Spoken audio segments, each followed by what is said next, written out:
Bom dia, paz do Senhor. Curva a sua fronte aí, vamos orar ao Senhor e entregar a Ele esse momento.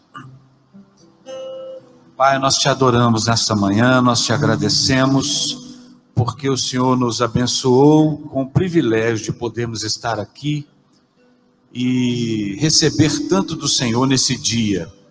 Nós sabemos que o Senhor já tem feito, já tem falado aos corações que estão presentes, mas nós sabemos também que ainda há algo a ser feito, e nós consagramos a Ti esse tempo, consagramos a Ti esse momento. Pedimos que o Senhor use a vida de Helena com sabedoria, com autoridade, graça, amor e direção vinda do Senhor. Que ela seja instrumento nas Tuas mãos, que a Tua palavra seja ministrada e caia como semente em terra boa, nos corações de todos aqui que vão ouvir, não apenas aqui presentes, mas também aqueles que vão ouvir pela internet. E que essa semente dê muito fruto, e que seja tudo para a honra e glória do Senhor. Nós te adoramos nessa manhã, em nome de Jesus. Amém.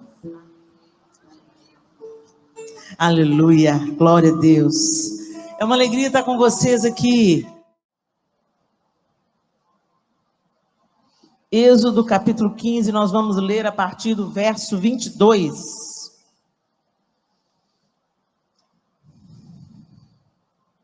E eu vou ler na nova versão internacional. Êxodo 15, 22 diz assim: Depois Moisés conduziu Israel desde o Mar Vermelho até o deserto de Zur. Abre parênteses. Depois de quê? Depois que o mar se abriu e Deus atravessou o povo e destruiu o faraó e seus soldados. É aqui que nós estamos historicamente, ok? O povo está vindo pelo deserto, faraó atrás porque mudou de ideia, Deus abre o mar, atravessa o povo e fecha o mar, sepultando os soldados de faraó, ok? Então, começa o texto aqui. Depois disso, acabou de acontecer. Moisés conduziu Israel desde o Mar Vermelho até o deserto de Zur. Durante 3 dias, caminharam no deserto sem encontrar água. Então chegaram a Mara, mas não puderam beber das águas de lá porque eram amargas. Esta é a razão porque o lugar chama-se Mara.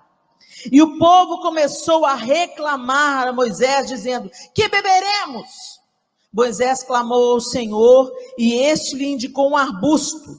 Ele o lançou na água e essa se tornou boa. Em Mara, o Senhor lhes deu leis e ordenanças e os pôs à prova, dizendo-lhes: se vocês derem atenção ao Senhor, o seu Deus, e fizerem o que Ele aprova, se derem ouvidos aos seus mandamentos e obedecerem a todos os seus decretos, não trarei sobre vocês nenhuma das ordenanças que eu trouxe sobre os egípcios, pois eu sou o Senhor que os cura. Depois chegaram a Elim, onde havia 12 fontes de água e 70 palmeiras, e acamparam junto àquelas águas. Olha aí. Olha aí a gente aí. O povo tinha acabado de ver o mar aberto. Você já pensou o que você passar no meio do mar, e paredão de água de um lado e paredão de água do outro? Sobrenatural estava acontecendo. E eles passam, e Miriam pega o tamborim com as mulheres, e celebram, e dançam, e proclamam que o Senhor é Deus. Mas aí eles começaram a caminhar. 3 dias. 3 dias. Todas as vezes que aparece 3 dias na Bíblia, é uma referência ao Messias. 3 dias. 3 dias Jesus ficou sepultado. 3 dias. Tempo de sequidão, 3 dias. Grande livramento aconteceu, mas aí vieram 3 dias de falta. 3 dias de escassez. Você já foi, eu não sei se você já foi em um deserto. Gente, o deserto ele tem uma característica. Muito, muito, muito quente, o que não é novidade para vocês aqui. De dia, muito, muito quente de dia. Muito quente. Mas não úmido como aqui é. Seco. Você já ficou num calor seco? A respiração é difícil. Tudo vai ressecando, as vias aéreas vão ressecando. A pele vai repuxando. E fica difícil respirar quando o clima é quente, frio e seco. Quente e seco. E de noite, frio. Frio, você não acredita que de dia você sentiu tanto calor. É o oposto. Gela, as temperaturas despencam. Esse povo que saiu do Egito, eles eram escravos no Egito. Escravos. Mas eles não precisavam de caminhar para buscar água. Eles não precisavam de caminhar para ter comida. Eles estavam debaixo de servidão, de chicote, mas tinha comida, tinha água.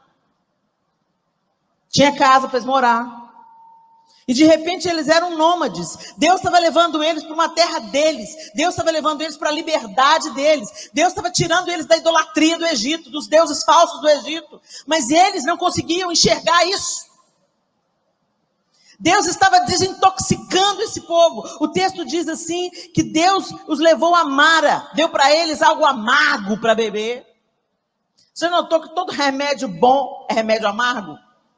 Todo remédio que é eficaz, ele é ruim. E às vezes quando o remédio que você oral não dá jeito, tem que ser injeção. Eu não conheço ninguém que gosta de levar agulhada, gente. É desagradável, é ruim, mas produz vida. Não é isso? Pois é, Deus levou eles para Mara. E imediatamente eles começam a reclamar. O que nós vamos beber? O que nós vamos beber, Moisés? E a gente vai ver isso, gente, reincidente no povo no deserto, várias vezes. Já estou cansado de comer maná. No Egito tinha cebola, no Egito tinha carne. Estou cansado de maná. Somos nós. Esse povo somos nós. Deus nos tirou do Egito, da terra da servidão, do pecado, onde a gente pensava que estava vivendo, mas era um bando de zumbi, morto nos delitos, nos pecados. Mas a gente vem para Deus, mas o Egito não sai de dentro da gente. A idolatria do Egito não sai de dentro da gente, e a gente só muda de status, passa de não crente para crente, mas não tem um relacionamento com Deus. E quando você não tem um relacionamento com Deus, você é murmurador, você não consegue enxergar Deus na adversidade, você não experimenta o cuidado e a provisão de Deus, você não enxerga. Está lá a provisão, está lá o cuidado, mas você não enxerga, porque o Egito está dentro de você.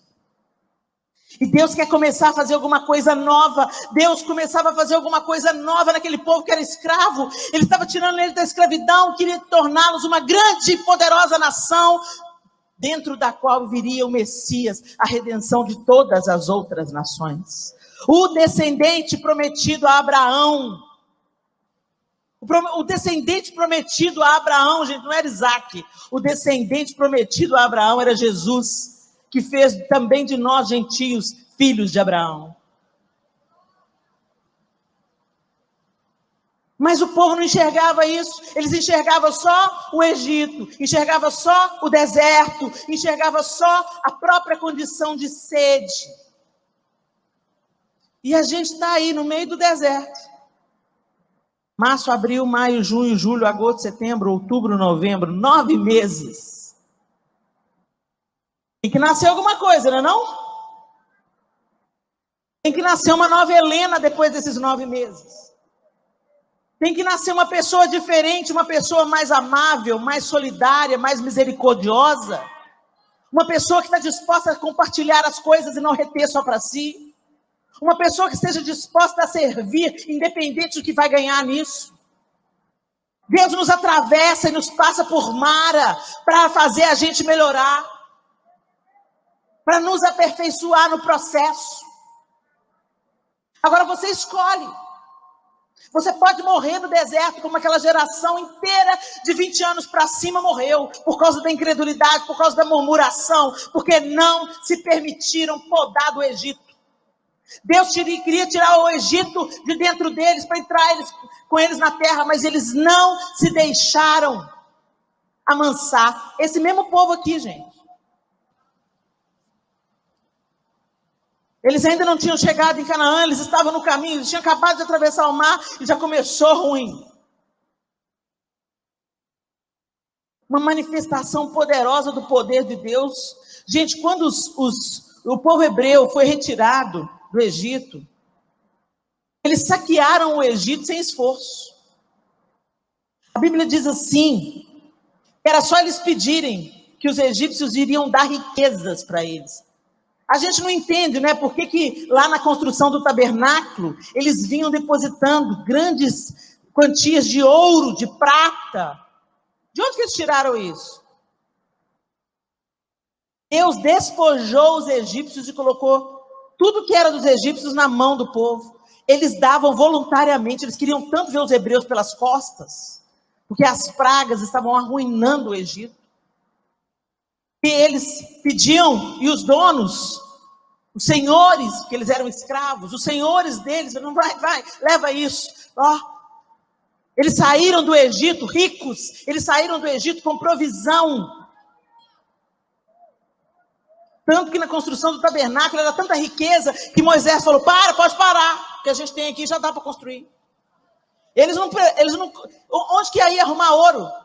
A gente não planta e colhe ouro. Eles saíram com isso do Egito, Deus despojou o Egito. Executou juízos sobre os deuses do Egito. Cada praga do Egito é a execução de um deus egípcio. Deus está se revelando para o seu povo como mão forte e único Deus poderoso. Faltou água. Ao invés deles começarem Senhor, temos sede, precisamos de água. Ô Moisés, cadê água? O que nós vamos beber? Ô pastor, e agora, pastor? Eu vim para o evangelho, pensei que eu ia ter uma vida boa. Na luta, perdeu o emprego, mas não perdeu a vida. Está vivo aí, respirando, respira fundo aí. Olha aí, ó. Glória a Deus. Pois é, Helena, eu estou viva aqui, mas eu preferia ter morrido, porque eu perdi fulano, perdi ciclano, perdi gente querida, perdi gente que eu amava. Deixa eu te falar, deixa eu te lembrar de uma coisa. A morte está na nossa trajetória. Mas não é para ela que a gente olha para a ressurreição. Jesus prometeu que nós vamos ressuscitar. Que nós vamos receber um corpo glorificado e que Ele vai reinar. Que tipo de evangelho é esse que a gente está vivendo, que a gente se esquece que a maior esperança cristã é a ressurreição? A maior esperança cristã é que Jesus ressuscitou, venceu a morte e nos fará vencer a morte também. A maior esperança cristã é que Jesus vai voltar, e não só para levar a sua noiva para as núpcias, mas a Nova Jerusalém desce depois desse período que a noiva vai estar em núpcias com o Cordeiro. A Nova Jerusalém desce do céu, a eternidade invade a terra, e os governos do mundo vão se curvar diante do único Senhor. Essa é a esperança cristã, gente. Vocês estão acreditando em quem? No plano de saúde? No governo? Na mídia? Hashtag fica a dica. Coloca a sua esperança no lugar certo de novo. Você desviou os seus olhos. Você está com os olhos na areia, você está com os olhos no sol escaldante. Coloca os olhos na mão poderosa que te arrancou do Egito. Coloca os olhos naquele que te atravessou pelo Mar Vermelho. Coloca os olhos na terra de Canaã, para onde ele está te levando. O diabo nos aprisiona mentindo para nós com o nosso consentimento. Porque a gente combate a mentira com a verdade da palavra. E a palavra diz que nós ressuscitaremos com Cristo. Os tempos difíceis apontam que é tempo de preparação e não tempo de céus, vida, azar. É tempo de ajuste da armadura. É tempo de arrancar o que é velho. Os velhos hábitos, os vícios, a pornografia, aquilo que está te aprisionando, aqueles perdões que não foram liberados e pedidos. É tempo de pedir perdão, é tempo de perdoar, é tempo de amar, de abraçar, de honrar. Porque, e se Jesus não voltar? Se Jesus não voltar, eu vou encontrar com ele, de qualquer forma. Estamos caminhando para o grande dia do encontro. E como nós estamos vivendo? Estamos vivendo como povo, em Mara, murmurando. E ali, vamos voltar lá para Êxodo, capítulo 15. Ali em Mara, ali naquele lugar que eles não queriam estar. Ali naquele lugar de águas amargas. Eles começam a reclamar e Deus apresenta para Moisés um arbusto. Ele pega esse arbusto, joga na água e a água fica potável. Deus mais uma vez manifesta. Gente, de onde que vocês ouviram falar que um arbusto purifica uma água? Deus mais uma vez manifesta o seu poder. E em Mara, o Senhor lhes deu leis e ordenanças e os pôs à prova. O período da adversidade, o período do luto, o período do desemprego, o período do inesperado, o período do desconforto, porque as coisas não estão do jeito que elas deveriam ser, ou que a gente preferia que elas fossem, é tempo de preparação para o novo de Deus. É tempo de preparação para aquilo que o Senhor está preparando. Helena, então vai melhorar? Não sei se vai melhorar imediatamente, não. Eu sei o final da história. E porque eu sei o final da história, eu me animo e me fortaleço. O diabo vai ser aprisionado, Deus vai enxugar dos olhos toda lágrima, a morte não mais existirá. O Senhor vai reinar, os governos do mundo virão e depositarão os seus tesouros aos pés do Cordeiro. Olha isso. Tudo vai voltar à ordem do início. Mas espera aí, vamos dar uma olhada no panorama bíblico? A Bíblia foi escrita em 1500 anos. No espaço de 1500 anos, a Bíblia foi escrita por 40 autores diferentes. Livro sobrenatural. Profetizando e cumprindo. Mas o fim do livro já está profetizado, mas nós ainda não vivemos. Estamos na expectativa. Então tenha essa expectativa. Porque se você não olhar para a Escritura, e se quem for o seu discipulador for a mídia, a política, o governo, as estruturas humanas, o desespero é o seu destino. A ruína é o seu destino. Mas se a palavra é o seu farol, se a esperança no que virá, naquilo que já foi, a fé naquilo que já foi conquistado, o desfrute do relacionamento que foi reconectado. Se você vive hoje como um filho de Deus e a sua esperança está no governo vindouro, nas bodas com o Cordeiro, onde Ele vai nivelar todas as coisas, onde os vales serão levantados, os montes serão aplanados. Aleluia, aleluia.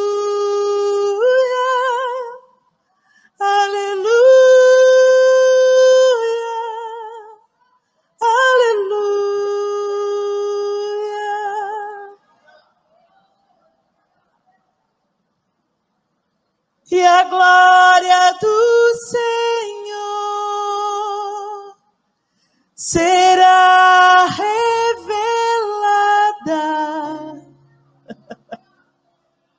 É o Senhor quem fala. E todos a verão, pois é o Senhor quem fala. Oh Senhor, ora vem, Senhor Jesus. É tão interessante. Helena, então a gente vai ficar agora na expectativa do fim. Logo depois que Deus os leva a Mara, 3 dias de sequidão, uma fonte de águas amargas. Deus corrige a fonte, e dali, eles foram para Elim. Ali em Mara, o Senhor, Deus, os colocou à prova. E ele disse: se derem ouvidos aos meus mandamentos, e obedecerem a todos os meus decretos, não trarei sobre vocês nenhuma das doenças que eu trouxe sobre os egípcios, pois eu sou o Senhor que os cura. Depois chegaram a Elim, onde havia 12 fontes de água e 70 palmeiras, e acamparam junto àquelas águas. 12, o número das tribos. 12, o número dos discípulos. 12, 70, números que têm a ver com a presença de Deus, com a ordem de Deus. Veio Elim, um oásis no meio do deserto. Elim ainda não era Canaã, Elim era refrigério. O mesmo Deus que nos leva através do deserto, provê oásis no deserto.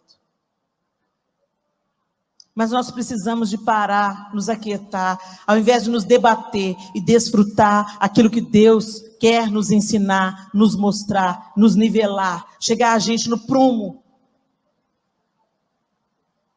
Nós estamos indo para Canaã, o mundo é um deserto, mas Deus tem Elim para a gente no processo. Mas para você entrar na terra prometida, você vai ter que olhar com os olhos do céu e não com os olhos da terra. Aqueles 10 não entraram porque eles olharam a perspectiva humana. Nós seremos como gafanhotos à vista deles. A terra tem gigantes, nós nunca vamos conseguir vencer. Olha essa pandemia, olha o desemprego. Eu conheço gente que está prosperando na pandemia. Eu vou dizer a vocês a minha experiência. Eu vivo pela fé. Eu não estabeleço um cachê para vir ministrar. Nunca estabeleci. Se alguém contou essa história para você, mentiu. O pastor Hipocrã pode atestar, se vocês desejarem. A gente não estabelece valor. E nem oferta como condição. Oferta, é o que o nome diz. Eu não tenho nada contra quem cobra cachê, tá, gente? Tem pessoas aí que sustentam pais de família na sua banda. É outra realidade.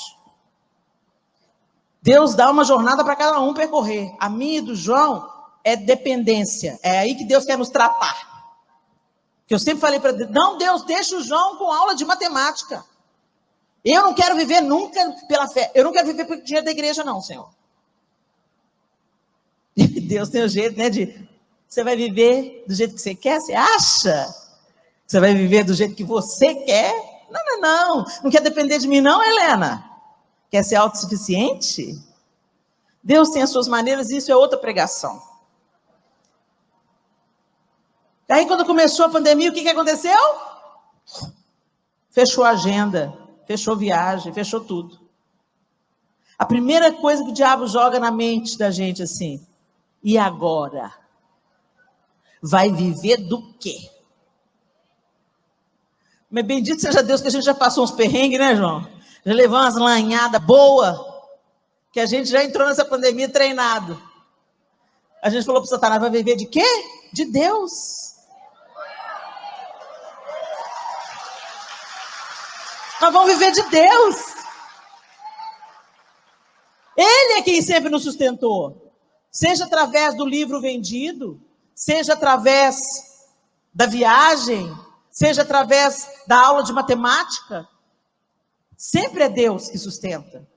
Os meios, ele usa quem ele quiser e como ele quiser. Quem cuida é Deus. Eu não temerei, não temerei. O Senhor está no comando, gente. Se organiza aí.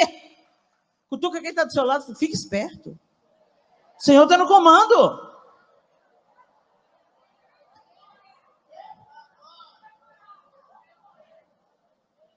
Deus em Mara trata com aquele povo. Fala com eles, olha, alinha a vida, organiza a vida. O Egito passou, tá? O Egito passou. E leva eles para Elim. Oásis no meio do deserto.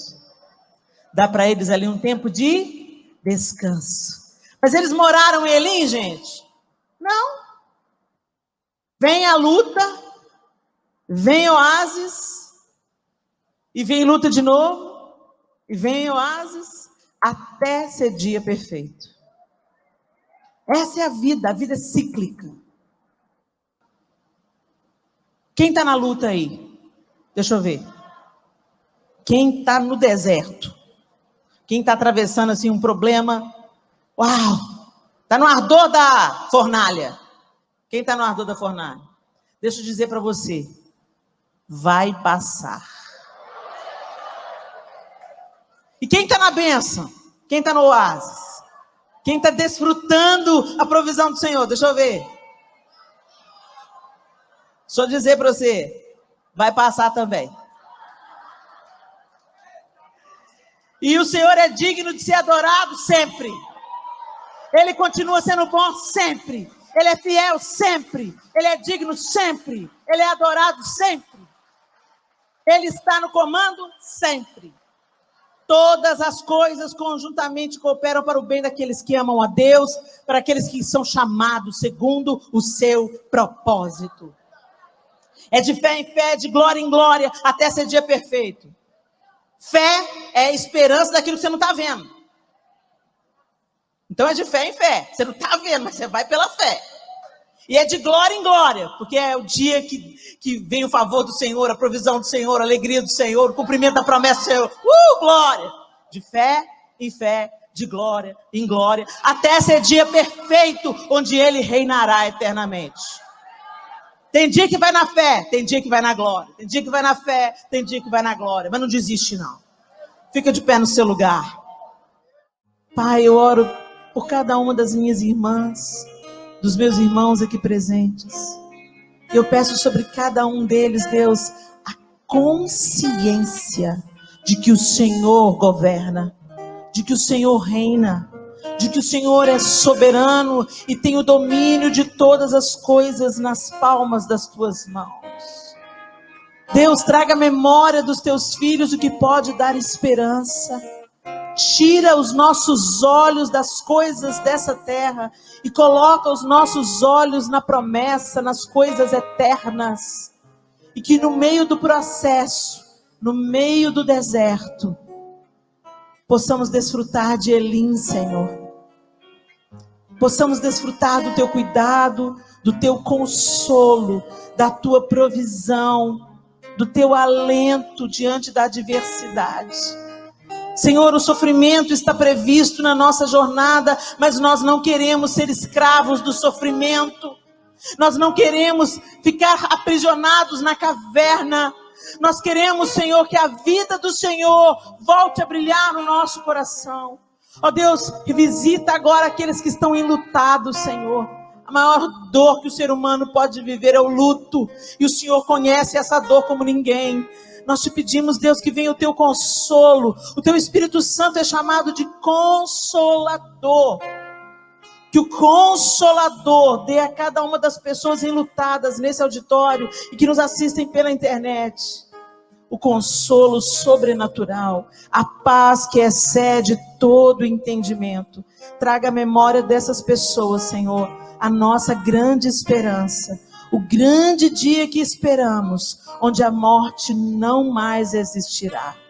Nós pedimos o teu consolo, o teu renovo, a tua esperança renovada nesses corações. Arranca, Senhor, as setas de depressão que têm sido enviadas pelo nosso adversário, aproveitador e oportunista em um tempo de dores, trazendo setas de depressão, de dúvida, de angústia. Que a mão poderosa do Senhor arranque esses dardos agora, arranque essas flechas agora, e que o olhar de esperança, confiança, através da tua palavra revelada, venha em cada coração, em nome de Jesus.